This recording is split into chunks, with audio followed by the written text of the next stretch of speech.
மக்களுக்கு நல்லது பண்றதுக்கு அரசியலுக்கு வாங்கடா, கொள்ளை அடிக்கிறது கொலை பண்றதுக்கு அரசியலுக்கு. தமிழ் பேசும் அனைத்து நல்ல உள்ளங்களுக்கும் என் இனிய வணக்கம் ஐயா. அது நம்மளாம் சின்ன வயசுல ஒரு விஷயம் பண்ணுவோம். ஸ்கூல் போகிறதுக்கு பிடிக்கல அப்படின்னா அதுக்கு முன்னத்தினாலே எதனா ஆக்டிங்கை போட்டு, ஐயோ எனக்கு காய்ச்சல் அடிக்குது, என்னால ஸ்கூல் போக முடியாது, எனக்கு வயிற்ற வலிக்குது, அப்புறமா இந்த இந்த இடத்துல எல்லாம் அந்த வெங்காயத்தை வச்சு எனக்கு காய்ச்சல் வர மாதிரி பண்றது, அந்த மாதிரி வேலையெல்லாம் பண்ணுவோம் இல்லைங்களா?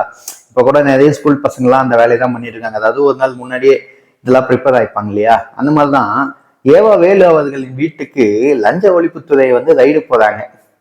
அந்த விஷயத்த ஒரு நாள் முன்னாடியே ஒரு நல்லவர் இன்ஃபார்ம் பண்ணிட்டாரு. அந்த நல்லவர் வேற யாரும் இல்லைங்க, ஐஸ்கிரீம் அதிகாரி அப்படின்ட்டு சவுக்கு சங்கரால் அன்புடன் அழைக்கப்படும் அருண் அவர்கள். அவர் தாங்க இந்த வேலையை பார்த்துருக்காரு. இந்த வேலையை பார்த்ததுனால விஜய் அவர்கள் அவர் மேல செம்ம காண்டில் இருக்காரு. இது மட்டும் இல்லாம தலைவர் அங்க ஒரு மேடம் வேலை செஞ்சிருக்காங்க லஞ்ச ஒழிப்புத்துறையில. அவங்க ஒருத்தங்களை வேலையை வச்சு தூக்கியிருக்காங்க, அதாவது சஸ்பெண்ட் பண்ணியிருக்காங்க அவங்க கீழே வேலை செஞ்சவங்கள. அந்த அம்மா அருண் அவர்களுக்கு க்ளோஸாம். ஸோ இவர் என்ன பண்ணியிருக்காருன்னா, இந்த அம்மாவை ஒரு பொய் கேஸை போட்டு இந்த அம்மாவை வேலையை விட்டு தூக்கியிருக்காங்க. அது என்ன பொய் கேஸ் தெரியுங்களா? இந்த அம்மா லஞ்ச ஒழிப்பு அதை இந்த அம்மா ரைடுக்கு போனதாகவும், அங்க ரைடு செஞ்சு சில பல அமௌண்ட் சிக்கினதாகவும், அந்த அமௌண்ட் எல்லாம் வெளியே நாங்க சொல்லக்கூடாது அப்படின்னா நீங்க காசு கொடுக்கணும் அப்படின்னு இந்த அம்மா கேட்டதாகவும் ஒரு கம்ப்ளைண்ட்.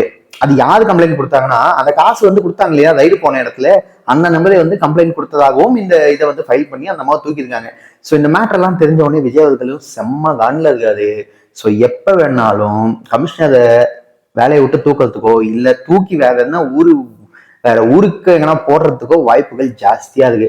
ஏன்னா அவரை நியமிச்சதுல யாருக்குமே விருப்பம் இல்லை. பட் இந்த மாதிரி வேலையெல்லாம் திரும்பியும் பார்க்க ஆரம்பிச்சிட்டாரு அப்படின்னா டிவிக்கு ஆட்சிக்கு ஆபத்து இல்லையா? ஸோ அதுக்காக இந்த மாதிரி பிளான் எல்லாம் பண்ணிட்டு இருக்கா. அப்படி விஜய் அவர்கள், நான் ஆல்ரெடி இது ஒரு வீடியோல சொல்லியிருப்பேன், விஜய் அவர்கள் இப்ப கரூர் போதாது அப்படின்னா கரூர் போறதுக்கு முன்னாடி ஒரு சபதம் எடுத்திருக்காரு. அதாவது செந்தில் பாலாஜியை தூக்கி உள்ள வச்சுட்டு தான் போவாது அப்படின்ட்டு. பட் இப்போதைக்கு கால சூழ்நிலைகள் காரணமாக விஜய் அவர்கள் அதாவது ஜூலை 10 கரூர் போதாதுங்க. ஸோ ஜூலை 10 கரூர்ல போயிட்டு அந்த பாதிக்கப்பட்ட குடும்பத்தோ 41 குடும்பத்தினர் அவங்கள மீட் பண்றதா இருக்காங்க. ஸோ அதுக்கு முன்னாடி எவ்வளோ முடியுமோ முக்கியாச்சும் செந்தில் பாலாஜியை தூக்கி உள்ள வைக்கிற வேலையை பார்த்துட்டு தான் போவான்னு நினைக்கிறேன். இல்லைன்னா கரூர் அந்த குடும்பத்தை போய் பார்க்கறதுக்கு முன்னாடி எப்படின்னா அவங்கள தூக்கிடுவாருன்னு நான் என்னோட கேஸுங்க. ஏன்னா இப்பவே ஒரு மினிஸ்டரும் ஒரு எம்எல்ஏக்கள் மேலேயும் சில பல கேஸ்கள்லாம் வந்துட்டே இருக்கு. Daily case. நேற்று தான் ஒரு 4-5 கேஸை பத்தி பேசணும். இன்னைக்கு கேஸ் மேல கேஸா ஒன்றும் வந்துட்டே இருக்கு. எல்லாரும் தைரியமா வெளியே சொல்றாங்க இவங்க இதை பண்ணாங்க அப்படின்ட்டு. அந்த மாதிரி ஒரு கேஸா வெளியே வந்துட்டே இருக்கும்போது ஒருத்தங்களுக்கு பயம் இருக்கு இல்லையா? இப்ப செந்தில் பாலாஜி ஒரு அதிகாரிகிட்டயா கேட்கலாம். அவங்களுக்கு சில ஃபேவரான அதிகாரிகள்லாம் இருப்பாங்க இல்லையா, லஞ்ச ஒழிப்புத்துறையிலயோ சிபிசிஐடியிலயோ. அங்கெல்லாம் எதனா என் மேல கேஸ் எதனா தட்டி தூக்குறாங்களா, எதனா தூசி தட்டுறாங்களா, அந்த மாதிரி.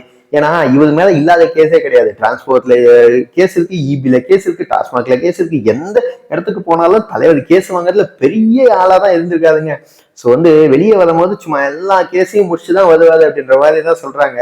மேக்சிமம் விஜய் கரூர் போகும்போது செந்தில் பாலாஜியை தூக்கி உள்ள வச்சுட்டு போனாது அப்படின்னா அற்புதமா இருக்கும் அப்படின்ட்டு தான் நான் நினைக்கிறேன். அப்புறம் இந்த சரத் அவர்கள், மினிஸ்டர் சரத் அவர்கள் மேட்ரு சீரியஸா போயிட்டு இருக்குங்க. அது என்னன்னா, சீரியஸாவே அவர் அந்த விஷயத்த பண்ணாதா இல்லையா என்ன ஏதுன்ட்டு இன்னும் யாருக்கும் ஒரு கன்ஃபியூஷன் ஒரு இதுலயே தான் போயிட்டு இருக்காங்க. ஸோ கவர்மெண்ட் சைட்ல இருந்து இப்போதைக்கு என்ன ஆர்டர் போட்டிருக்காங்க, அதை என்ன விஷயம், உண்மையாவே அது நடந்துச்சா, உண்மையாவே அது போதை பொருளை யூஸ் பண்ணாதா, போதை மாத்திரை யூஸ் பண்ணாதா, என்ன ஏதுன்ட்டு விசாரிக்க சொல்லியிருக்காங்க. ஸோ அவரோட பர்சனல் லைஃப், அதாவது ஒரு வருஷத்துக்கு ஒரு 2 மாசத்துக்கு முன்னாடி அவர் யாரு தனி நம்பர் இல்லைங்களா? ஸோ அதோட பர்சனல் லைஃப்ல அவர் போட்ட போஸ்ட்ல இருந்து எல்லாத்தையும் எடுத்து பழைய போஸ்ட் எல்லாம் கோவால சுத்தந்து கையில பீர் பாட்டில் வச்சிருந்தது, சலக் பாட்டில் வச்சிருந்தது, அது இதுட்டு எல்லாத்தையும் போட்டு ட்ரால் பண்ணிட்டு இருக்காங்க. பண்ணட்டும், இதெல்லாம் நடக்கிறது சாதாரண விஷயம் தான். பார்க்கலாம், எல்லாத்தையும் முடிச்சுட்டு தலைவர் வெளியே வரும்போது எப்படி வெளியே வராது அப்படின்ட்டு. ஏன்னா சப்போஸ் அவர் தப்பு பண்ணியிருந்தாரு, சீரியஸா தப்பு பண்ணியிருந்தாருன்னா கண்டிப்பா பதவி ராஜினாமா பண்ற மாதிரி தான் இருக்கும்.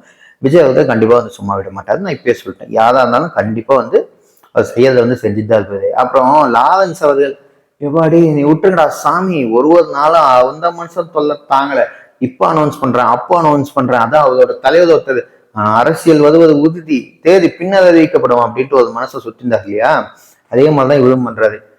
இத்தனை நாள் நான் திருச்சியில நிக்கிறதா வேணாமா நீங்களே சொல்லுங்க அப்படின்னு எல்லாரும் நில்லுங்க நில்லுங்க நின்னாங்க. இப்ப திடீர்னு வந்து திருச்சியில வந்து நான் வந்து நிக்கல, ஏன்னா வந்து நிறைய பேர் ஆல்ரெடி வந்து இந்த கட்சிக்காக உழைச்சவங்களா இருக்காங்க, அவங்க வந்து நிக்கட்டும் அப்படின்ட்டு ஒரு குண்டை போட்டுறாரு. எப்பா தெய்வமே உன்னைக்கு நீ வரவே வேணாம், நீ அன்னைக்கே எதுவுமே கம்முன்னு அனௌன்ஸ் பண்ணாம இருந்துங்களாம்ல அரசியலுக்கு வரனா வேணாவான்ட்டு. உடனே இன்னும் டைலாக், நான் திருச்சியில தான் நிக்கலன்னு சொன்னேன், வேற எங்கன்னா நிப்பேன் அப்படின்ட்டு. எதனா உருப்படியா பேசிட்டு இருப்பாங்கப்பா, எப்ப பார்த்தாலும் மாத்தி மாத்தி பேசுறதுக்கு எதுக்குப்பா வந்து உள்ள வந்து எல்லாத்தோட தாலியா இருக்கிறீங்க, ஒழுங்கா நீங்க பாட்டு கம்முன்னு இருந்தீங்க மக்கள் யாரும் உங்களுக்கு கண்டுக்காம இருந்துப்பாங்க. திடீர்னு நான் வந்து நான் அரசியல் வரேன், திடீர்னு இல்ல நான் கொஞ்ச நாள் கழிச்சு வரேன், இல்ல நான் வர்றது உறுதி ஆனா கொஞ்ச நாள் கழிச்சு வரேன், இல்ல நான் திருச்சியில நிக்கல ஆனா வேற எங்கன்னா நிப்பேன். உங்க தலைவர் மாதிரியே புரியாத மாதிரி என்ன பேசியிருக்காதீங்க தெய்வமே. இல்லைன்னா உங்களோட களப்பணியை தொடர்ந்து செய்யுங்க, அரசியலே வேண்டாம், உங்களோட களப்பணி எப்பயும் செய்வீங்களே அதையே தொடர்ந்து செஞ்சுட்டு போங்க, அதுவே எங்களுக்கு திருப்தி. அப்புறம் அந்த நேற்று ஒரு மேட்டர்ல சொன்னோம் இல்லையா, 100 கோடி 100 கோடி கல்வித்துறையில எல்லாம் ஆட்டையை போட்டாங்க அப்படின்னு பிடி அன்பரசன் தூக்குனாங்க இல்லைங்களா. சிக்க பார்த்தா 100 கோடி இல்லையாங்க, 200 கோடிக்கு மேல அந்த கேஸ் வந்து போயிட்டு இருக்குங்களா. ஸோ இப்போதைக்கு இன்னும் விசாரணை வந்து அப்படியே நோண்டி எடுத்துட்டு இருக்காங்க. சும்மா கீழ இருந்து மேல வரைக்கும் போயிட்டு இருக்கு. அன்பில் மகேஷ் அவர்கள் வேற தலைமறைவா, அதாவது தலைமறைவுனா ஆளுக்கு கண்ணுக்கு தெரியல, ஒருத்தங்களா வெளியே வந்து சொல்லிட்டு இருக்காங்க, ஒருத்தங்களா வெளியே வந்து என்கிட்ட இவ்வளவு வாங்கினாங்க அவ்வளவு வாங்கினாங்கன்ட்டு ஒருத்தங்களா பார்ட்டி ஃபண்டு கிண்டுன்ட்டு சொன்ன உடனே அசம்பிளில இருந்து எழுந்து குதிச்சுட்டு போனாங்க இல்லையா எல்லாரும். இப்ப எல்லா மேட்டரும் பார்ட்டி ஃபண்ட்ல இருந்து எல்லாத்துக்கும் ஆதாரத்தோட எல்லாமே வெளியே வந்துட்டு இருக்கு. ஸோ ஒருத்தவங்களும் அப்படி கதி கிளங்கி போயிட்டு இருக்காங்க. அப்புறம் இவர் எஸ்பி வேலுமணி அவர்களுக்கு எடப்பாடி அவர்கள் வந்து சொல்லியிருந்தாரு, நான் உங்களுக்கு வந்து துணை பொதுச் செயலாளர், அது வந்து எடப்பாடி அவர்கள் பொதுச் செயலாளர் ஏடிஎம்கேக்கு, நான் வந்து உங்களுக்கு துணை பொதுச் செயலாளர் போஸ்டிங் கொடுக்குறேன் அப்படின்ட்டு அனௌன்ஸ் பண்ணிட்டு இருந்தாரு. இன்னைக்கு எஸ்பி வேலுமணி ஒரு காண்டாய், அதாவது 2-3 நாளைக்கு முன்னாடி அந்த மேட்டர் வந்து பேசிட்டு வராது போல இன்னைக்குதான் அந்த வீடியோ வந்து வெளியே வந்தது. காண்டாய் சொல்லியிருக்காரு, எனக்கு இந்த இதுல விருப்பமே கிடையாது, என்னை நம்பி வந்தவங்க இத்தனை பேர் இருக்காங்க, அவங்களுக்கு எல்லாம் எதுவுமே இல்லை, அவங்களோட பதவியெல்லாம் பதிச்சுட்டு நீங்க வேற உங்களுக்கு பதவி கொடுத்துட்டு இப்ப எனக்கு மட்டும் நீங்க இதை கொடுத்தீங்கன்னா நல்லா இல்ல, எனக்கு இது பிடிக்கல அப்படின்ற மாதிரி ஒரு மேட்டரையும் சொல்லியிருக்காரு. அதாவது ஆல்ரெடி ஒரு 6 பேர் வந்து பதவி வந்து ராஜினாமா பண்ணிட்டு போயிட்டாங்க. ஆல்ரெடி 47 பேர்ல 6 பேர் போயிட்டாங்க, 41 பேர் தான் இருக்காங்க. இதுலயும் இருக்கிறது இப்ப எஸ்பி வேலுமணியும் என்ன நிலைமையில இருக்கிறாருன்னு தெரியல, அவருக்குமே விருப்பம் இல்லைன்றாரு இருக்கிறதுல. ஸோ அடுத்து அவருமே கிளம்புறாதான் என்ன ஏதுன்னு தெரியல. அதிமுக இப்படியே போய் நின்றுச்சு அப்படின்னா அடுத்த எலெக்ஷனுக்குலாம் அதிமுகன்னு ஒரு கட்சியே இருக்காதுங்க. ஷோதான் சொல்றேன், அதிமுகன்னு ஒரு கட்சியே கிடையாது அப்படின்ற மாதிரி ஒரு சூழ்நிலைக்கு போயிடும். அதிமுக ஃபுல் அண்ட் ஃபுல் ஓரம் தள்ளப்பட்டு ஏதோ 1 சீட்டு 2 சீட்டுன்னு அதுக்குன்னா கூட்டணி போட்டு நிக்கிற நிலைமைக்கு தான் வரும். இல்லைன்னா கடைசி வரைக்கும் எடப்பாடி ஒரே இடத்துல உட்காந்து எடப்பாடியில நான் மட்டும்தான்டா கிங்கு, மற்றவங்களை வந்தீங்கன்னா உங்களுக்கு ஊதுவண்டா சங்கு அப்படின்ட்டு அவர் பாட்டு உட்காந்துருக்க நிலைமை தான் வருங்க. உங்களுக்கு எல்லாம் ஒரு குட் நியூஸ் என்ன தெரியுங்களா, ஒரு 10-15 நாளைக்கு ஒரு ஒப்பாரி எல்லாம் நீங்க பார்க்காம இருக்கலாங்க. ஒப்பாரி வைக்கிறதெல்லாம் நிறுத்தத்துக்கு தலைவர் லண்டன் போதாதுங்க. யாருன்னு தானே கேட்குறீங்க, யாரு ஒப்பாரி வச்சா? விஜய் அவர்கள் ஆட்சியை பிடிச்ச போது ஒப்பாரி வைக்கிறது ஓயாம ஒப்பாரி வைக்க, அப்பாவும் மகனும் ஒப்பாரி வச்சிருந்தாங்க இல்லையா, கல்யாண வீடா தேடி தேடி போய் ஒப்பாரி வச்சாங்க இல்லையா. எஸ், த கைஸ் அவங்க எல்லாருமே குடும்பத்தோட லண்டன் போறாங்கங்க. ஊரை விட்டு ஓடுறாங்கன்னு நினைச்சிடாதீங்க. அதாவது உதயநிதி அவர்களின் மகன், அந்த தம்பி பேர் என்ன, இன்பநிதி, அந்த தம்பிக்கு வந்து கிராஜுவேஷன் டேவா, அதுக்காக எல்லாரும் ஒரு 10 நாள் வந்து லண்டன் போறாங்க. 10 நாள் நிம்மதியா எந்த ஒப்பாரி கிப்பாரி இல்லாம நம்ம எல்லாம் நிம்மதியா இருக்கலாங்க. இல்லைன்னா ஒரு நாளும், அதாவது கரெக்டா 10ஆம் தேதி 5ஆம் தேதி போறாங்க, கிட்டத்தட்ட ஒரு 15ஆம் தேதி வரைக்கும் லண்டனாங்க. லண்டன்ல போயிட்டு ஒப்பாரி வச்சு அங்க யாருக்கு எதுவும் புரியாது, அதனால எப்படியும் அதெல்லாம் பண்ண மாட்டாங்க. ஒரே ஜாலியா இருக்கு. அவங்கெல்லாம் இங்க இல்லாததுனால ஒருவேளை எல்லாத்தையும் சுத்திட்டு ஊரை விட்டு ஓடுறாங்களா என்னன்ட்டு ஒன்றும் புரியல. லண்டன் போறாங்க அப்படின்னு ஃபர்ஸ்ட் நான் கேள்விப்பட்டோடனே அதான் நினைச்சேன், ஒருவேளை எல்லாத்தையும் ஆட்சி மாறினதுனால எல்லாம் கண்டுபிடிச்சு விடுவாங்கன்னு ஊரை விட்டு ஓடுறாங்களோன்னு நினைச்சேன். பட் உண்மையை கேட்டதுக்கு இந்த மாதிரி கிராஜுவேஷன் டேவா, அந்த மேட்டரை போயிட்டு அங்க போயிட்டு தம்பிக்கு அதெல்லாம் வாங்கிட்டு வரதுக்காக போறதா சொல்லிட்டு இருக்காங்க. அப்புறம் ஒரு 2 நாளைக்கு முன்னாடி ஏவா வேலு அவர்களின் வீட்டில் வந்து ரைடு விட்டாங்க, ஞாபகம் இருக்குங்களா? உடனே ஏவா வேலு சாயங்காலம் ஒரு பிரஸ் மீட் 20 இடத்துல ரைடு விட்டு, ஏங்க 40 லட்சம் இடத்துலாம் அப்படிலாம் ஒண்ணுமே இல்லைங்க, அதெல்லாம் சும்மா சொல்றாங்க, அப்படிலாம் நாங்க எங்க வீட்டுல எதுவுமே எடுக்கலைங்க அப்படின்னு சொல்லியிருந்தாரு இல்லைங்களா. இன்னைக்கு ஒரு நபர் போயிட்டு அவரும் ஒரு கம்ப்ளைண்ட் கொடுத்துருக்காரு சிபிசிஐடியில போயிட்டு, இல்லைங்க அவருக்கு பினாமி கம்பெனிஸ் எல்லாம் நிறைய இருக்கு, கேரளால இருக்கு, அது இருக்கு, இங்க இருக்க கன்ஸ்ட்ரக்ஷன் கம்பெனி எல்லாம் இருக்குன்னு நிறைய ஒரு நபர் வந்து கம்ப்ளைண்ட் கொடுத்துருக்காரு. அது மட்டும் இல்லாம கிட்டத்தட்ட ஒரு 40 லட்சம் ரூபாய் காசு பிடிச்சுன்னு சொன்னாங்க. அந்த ஒரு கேஸ் அப்பவே வழக்கு பதிவு செஞ்சாங்க இல்லைங்களா. எதுக்கு? போடாத ரோட்டுக்கு 3,20,00,000 கணக்கு காட்டி வச்சிருந்தாங்க இல்லையா, அந்த ஒரு கேஸ். அப்புறமா அப்புறம் சில பல ஆவணங்கள்லாம் தூக்கிட்டு போனாங்க. அந்த ஒரு கேஸ். அப்புறம் ஏதோ 1000 கோடி ரூபாய்க்கு நிறைய சம்பவங்கள்லாம் பண்ணிட்டு இருக்கா அப்படிங்களா. 2ஆம் தேதிக்குள்ள ஆஜராகணுமா. சிபிசிஐடில இருந்து சம்மன் அனுப்பியிருக்காங்க இன்னைக்கு. அதான் சாயங்காலம் தான் அனுப்புனாங்க. சிபிசிஐடில இருந்து சம்மன் அனுப்பியிருக்காங்க. தலைவர் 2ஆம் தேதிக்குள்ள போயிட்டு ஆஜராகணும். ஆகியே ஆகணுங்க. அதுக்குள்ள தலைவர் எங்கன்னா போய் பதுங்குறாரா இல்ல என்ன பண்றாருன்னு தெரியல. ஒருத்தங்களும் இப்ப சைலண்ட் ஆயிட்டாங்க. செந்தில் பாலாஜி வாய தொடக்கத்துல அனிதா ராதாகிருஷ்ணன் மேல கேஸ எடுக்கிறதா சொல்லிட்டு இருக்காங்க. இது மட்டும் இல்லாம இந்த சிவசங்கர் அவருக்கு மேல வேற பாத்தீங்கன்னா 23 லட்சம் ரூபாய் லஞ்ச கேஸ் வேற ஒண்ணு சிக்கி இருக்கு. அது வேற விசாரணையில இருக்கு. அதுக்குமே சம்மன் அனுப்பியிருக்காங்க. அதான் அதாவது நீங்க ரூலிங்ல இருக்காங்க இல்லையா எம்எல்ஏ. இப்ப எம்எல்ஏவா இருக்காங்க, வேலு எம்எல்ஏவா இருக்காங்க, செந்தில் பாலாஜி எம்எல்ஏவா இருக்காங்க, அனிதா ராதாகிருஷ்ணன் எம்எல்ஏவா இருக்காங்க, அப்புறம் இந்த சிவசங்கர் எம்எல்ஏவா இருக்காங்க. இந்த ஆண்டுட்டு போனவங்க மேலாம் எந்த கேஸும் வரல. இப்போ அதான் தோத்து போனாங்க இல்லையா, அவங்க பேர்ல எல்லாம் எந்த கேஸும் இப்போதைக்கு வெளியே வரல. வின் பண்ணி உள்ள உட்காந்துருக்காங்க பாத்தீங்களா, அவங்க மேல எல்லா கேஸும் வெளியே வந்துட்டு இருக்கு. ஏதோ பெருசா சம்பவம் பண்றதுக்கு தான் ஒரு கேஸா போட்டு தள்ளுறாங்க போல. ஆனா ஒருத்தங்களும் தைரியமா இவங்க இதெல்லாம் பண்ணாங்க அப்படின்ட்டு கேஸ் ஒன்னொன்னா எடுத்துட்டே இருக்காங்க.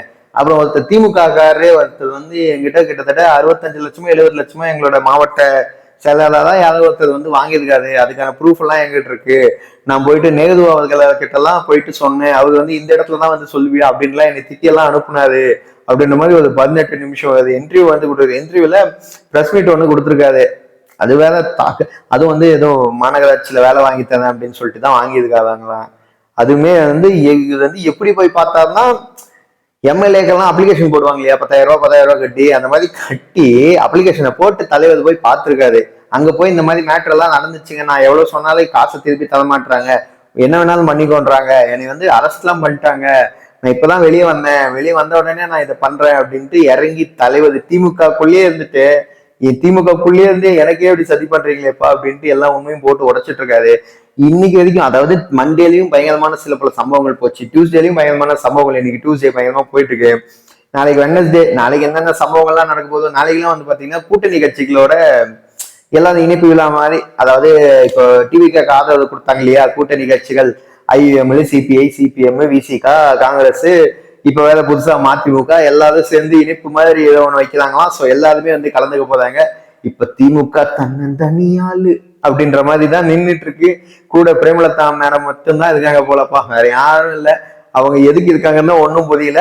மேபி வேற என்ன மேட்டரோ தெரியல, ஏன் ஒன்னும் இருக்காங்கன்ட்டு ஒரே ஒரு சீட்டை வச்சுட்டு நான் அங்கே இருந்துக்கேன்ப்பா அப்படின்ட்டு இருக்காங்க. சரி, அவங்க வராம இருக்கிறதே ரொம்ப நல்லது. ஓகே நண்பா, நான் இன்னைக்கு வீடியோல பேசுனதுலாம் உங்களுக்கு பிடிச்சிருந்தா மறக்காம லைக் பண்ணிக்கோங்க, சப்ஸ்கிரைப் பண்ணிக்கோங்க. உங்களுக்கு என்ன கருத்துக்கள் இருந்தா மறக்காம கமெண்ட்ஸ்ல மென்ஷன் பண்ணிட்டு போங்க. அடுத்த வீடியோல சந்திப்போம்.